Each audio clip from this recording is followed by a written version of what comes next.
रिक्षामध्ये गोवंशीय जनावरांच्या मांसाची वाहतूक केल्याप्रकरणी पनवेल शहर पोलिसांनी गोरक्षकांच्या मदतीने धडक कारवाई केली आहे। पनवेल जवळील पारगाव येथे MH43 BC 0974 या क्रमांकाच्या रिक्षामधून गोवंशीय जनावरांचं मांस अनधिकृतपणे वाहून नेलं जात असल्याची माहिती पनवेल शहर पोलीस ठाण्याचे वरिष्ठ पोलीस निरीक्षक नितीन ठाकरे यांना गोरक्षकांमार्फत मिळाली।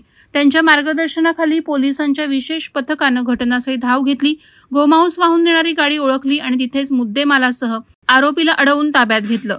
यावेळी सापडलेला आरोपी नबीलाल सय्यद वय 58 वर्ष राहणार तुर्भे याच्यावर गुन्हा नोंद करण्यात आलाय। त्याच्या चौकशीअंती त्यानं मांस देवनार येथून आणल्याची माहिती पोलिसांना दिली। यावेळी नबीलाल सय्यद हा केवळ मोहरा असल्याचं दिसून आलं। पोलिसांसह गोमाता रक्षकांनी आरोपीची झाडाझडती घेतली। त्याच्या चौकशीतून फार काही माहिती उपलब्ध होऊ शकली नाही, त्यामुळे मुख्य आरोपी वेगळेच असून नबीलाल फक्त त्यांना गोमांस आपल्या रिक्षातून सप्लाय करत असल्याची माहिती मिळत आहे। अखेर त्याला जेरबंद करण्यात आलंय, तसंच गोमांस आणि रिक्षा पोलिसांनी जप्त केली आहे। वादळवारा लाईव्हसाठी संजय कदम, पनवेल।